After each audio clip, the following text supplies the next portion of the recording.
Hi there, it's Gabriel here, SEO manager at Hike SEO, and in this video we'll be talking about local SEO keywords, how to find the best keywords for local rankings and visibility. So let's dive in. So in this video you'll learn what local keywords are, what they're about, and why they're important for your overall SEO strategy. We'll be talking about the difference between implicit versus explicit local keywords, and how to actually do the whole local keyword research process and what to do. And then handling multiple locations. So let's say your business has multiple physical locations or service areas, what to do in those situations. And then we'll be talking about local questions and the benefits of those. So what are local SEO keywords? Great question. Basically, they're search terms or phrases that are specifically targeted toward a local audience. So these keywords include location-based terms such as names of cities, towns, neighborhoods, counties, and other geographic rich information that basically identifies where that search query or what that search query is about in terms of the area. So that's basically what they are. And we'll discover that it's not always crystal clear whether it's a local SEO keyword or not. But we'll cover that a bit later. So why is it important to do local SEO keywords rather than just keywords in general? First of all, increased visibility. So your website or your content is more likely to rank higher in search engine results for users within your target areas. So if you optimize your pages for local SEO keywords for specific areas and locations, it will help you become more visible there. So higher visibility means being noticed more by potential customers in that community, in that area, which means increased business and growth. Next is targeted traffic. So you'll be able to attract users who are actively searching for products or services within a specific geographic area. So these will be highly targeted, meaning they'll be highly relevant. There'll be people who are actually looking for that product or service in that area. So this traffic tends to have a higher intent to purchase or engage with a local business, rather than something that's more general and someone could be, for example, searching for something online rather than actually looking to go to a physical location or having a service done locally.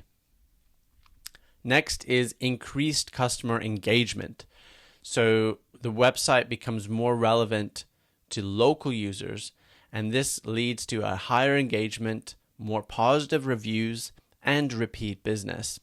So this is important because once it's optimized, once someone lands on a page and they know it's a local business or a local service, they're more likely to engage with it because that's what they're looking for. And then when they do business with you and they like what they experienced, they're going to leave positive reviews and come back again and again and tell their friends and family as well to come back. Next is competitive advantage. So you would be able to gain an advantage over your competitors who may not be optimizing their content for local searches. So this is another reason why doing local SEO keyword research is really important, because your competitors might not be doing that right now, which gives you the competitive edge. So this helps your business stand out and capture a larger share of the local market. Next is cost-effective marketing. So your local SEO targets users that are already searching for your products or your services within a specific area. So what that means is it leads to a higher conversion rate, which ultimately means lower costs to acquire a customer. So you don't have to spend that much on marketing or advertising when you can actually show up in local searches in Google absolutely free if you've optimized your pages for that. Finally, next, it builds local reputation and trust. So it establishes your business as an authority in your local area, building trust with local customers and improving your reputation in the community.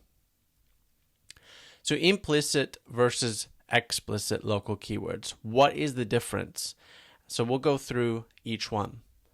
Firstly, implicit local keywords. So these are search terms that do not directly mention a specific location, but they are related to the local context. We'll go through some examples in a moment. So, for example, best coffee shops. Well, obviously someone searching for that is looking for the best coffee shops near them. Not necessarily in a different country, not necessarily in the next town. They're looking for the best coffee shops near them right now. Or top Thai restaurants, or flower shops near me, or whatever. So here's an example. So let's say someone searched best coffee shops in Google. Now, wherever that person is located at that moment, it will bring up results or local businesses that match that area. And this is an implicit location because Google determines the location of the user through various methods. So there's five different ways that Google determines that implicit location. Firstly, the device location. So where is that mobile device located? Obviously with the person because they're holding it or they're searching from it. Next is labeled places. So in their maps, they may have labeled certain areas or places already and saved that. So based on that context, Google knows roughly where they could be. Saved home address. So if that person has labeled a specific address as home, again, that gives a clue as to where they could be searching from. Previous Google activity. So it could be where they've searched for in the past. They might have searched for something in a local cafe through the wireless network, and through that, Google understands where they are searching from roughly. And finally, the IP address of the internet connection. So wherever they are, let's say they're hooked up to a local Wi-Fi, or they're using their mobile data network that's a local provider. All of that gives clues to Google where that searcher is searching from. And that helps with providing the most relevant implicit local searches. Next is explicit local keywords. So these are much easier to understand. Basically, they directly include location-specific terms within the keyword phrase. So, for example, best coffee shops in London, or top Thai restaurants near Regent Street, or flower shops in Westminster, for example. So again, here's an example. When you include an explicit location or area, it will actually bring that up on the map and show you the local restaurants in that area. So how do you actually do local keyword research? There's many steps, but we'll go through each one by one so you can understand. So the first step is to list the business solutions that you offer. So list all the products or services that your business offers along with what your business is about. So it could be, let's say you have a local bicycle shop. So it could be, bicycle shop is the main thing what you're about.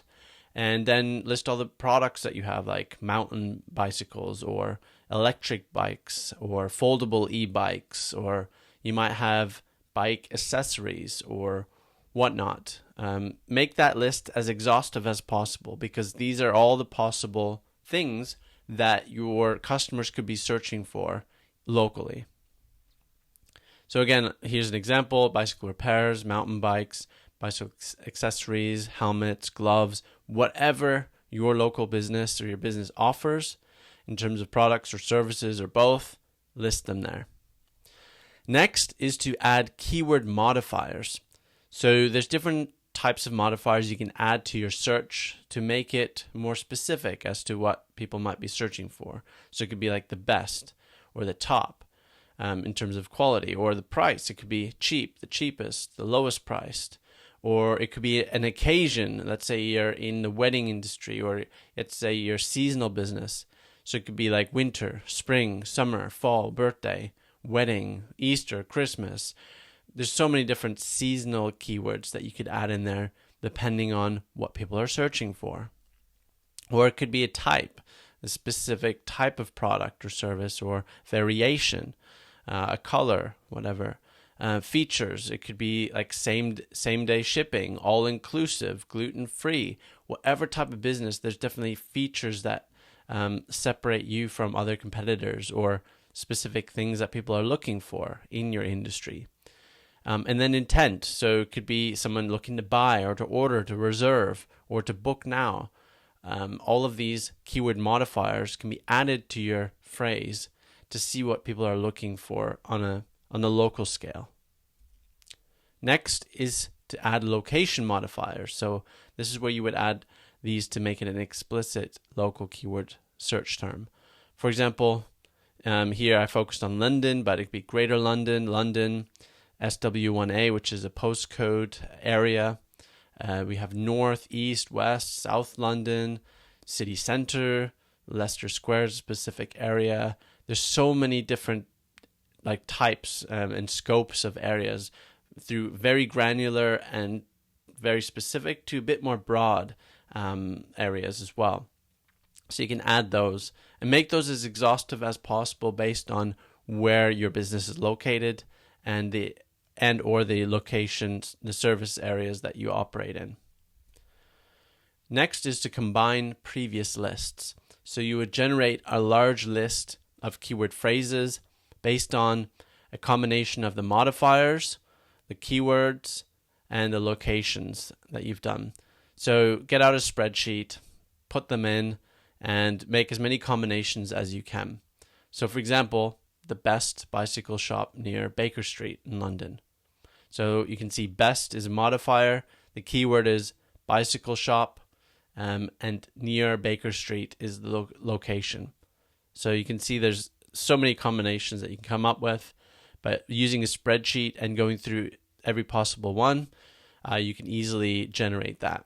And then from that, it'll give you ideas what to do the research from. So next is to validate those local keywords. So validating the list, whether the keywords have local intent. And to determine whether a keyword has local intent, it either has a map pack, so it has it all map and the results under it, as you've seen in previous screenshots in this video. So that's a map pack. Or local businesses rank in the organic results, in the search engine results in Google. So either those or a combination of both, you'll know whether that's a valid local keyword that you can use. So here I'll show you again. This, what you see when you scroll down to places, that's a local map pack. And you can see a map along with the local business results that go with it. So you can also find keywords through finding local competitor gaps. So you can discover local businesses in the search engine results pages that rank for relevant keywords, and then spot gaps where your business might not have pages about that yet, or where they might be lacking and you could create pages on specific keywords that you could get more visibility from. So these gaps are basically topics where your business can rank for easily, as there will be little to no competition. And that's the key, is to look at a bunch of competitors, looking at all the keywords that they are ranking for and seeing if there's any overlaps, seeing if there's any areas where they may not have pages about specific topics or products or services where you can create them. So that's really important because it allows you to get ahead in terms of the competition. So in Hike, you have the competitor research, competitor analysis area. And this is where you can spot your competitors. You can add a competitor and then look at how many keywords are ranking, let's say in the top 3 positions, page 1, page 2, the total number of keywords. And then you can actually spy or look at all the keywords they're currently ranking for. And by going through this list, you can make note of some of those that you could start creating content for on your website or pages for, especially from a local SEO perspective, to see, what are they doing well for and how can you also create similar pages to start ranking for. So next is to filter the local keywords that you've come up with. So you now have a list of all the keywords that you've researched and validated. And what you want to do is prioritize the keywords ideally with low competition, low difficulty scores, and high search volume, but while still having relevance and still having local intent. So you want to balance all of these factors together. You don't want to just have ones with super low difficulty but no search volume. That's not the point. Or you don't want ones with super high search volume but extremely high difficulty. Or you don't want them that aren't relevant. Or you don't want local keywords that aren't actually local, and all of these things. So you need to make sure that they're local keywords, so you validated them. Check that they have map packs. Check that there's local results in there. They have a decent search volume, so people are actually looking for those. And the difficulty score is not that hard, so that means you don't have to put that much effort into ranking for them, or you don't have to have that many backlinks to be able to rank for that. So you have to look at all those things together. 7, map local keywords. So this step, you would assign the keywords that you filtered now, you've shortlisted, and you'd assign those to existing pages on your website. Or if you don't have those pages already, then create new pages that you could create that could match that keyword term. Always write content for the user first, and think about optimizing afterwards, because the most common trap for beginners, for small businesses, is to write content for the search engine. But that's exactly what Google doesn't like. Google wants you to provide valuable content for the end user. So when the user comes to your site, reads that page, they're going to find it helpful. They're going to find it useful right there and then. And then from there, you're going to get rewarded, because the user is going to engage with your content, with your site. They're going to purchase your products or services and move forward from there. So always write for the user first. Just remember that. So in Hike, you can use the keyword mapping tool, and this is where you would map the keywords that you've saved when you did the keyword research, and then you can assign those keywords to specific pages. Remember the rule, one unique topic per page. So if you have very similar keywords, make sure that you group them and cluster them together on one page. If they're pretty much saying the same thing, if they mean the same thing. So just make sure that you don't overlap on topics, because that's where Google might get confused as to which page to return in the search engine results.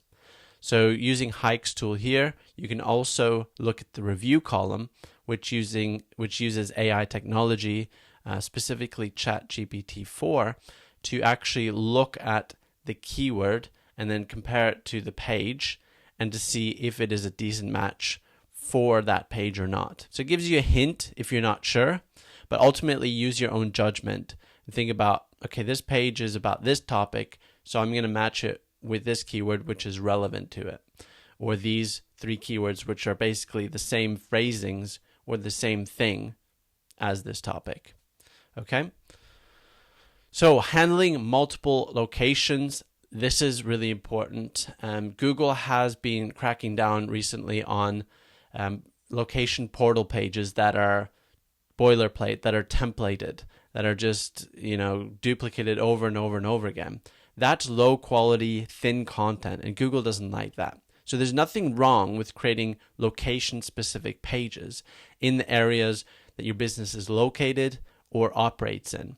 However, you need to make sure that each of those pages is very unique and adds actually value specifically to that location.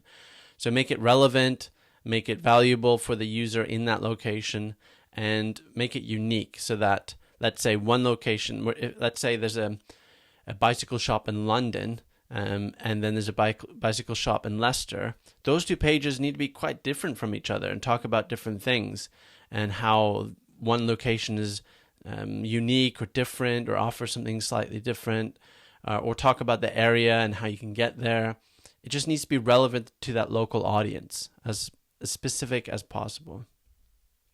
So, for example, let's say you have this bicycle shop and you have 3 locations, so London, Manchester, and Birmingham.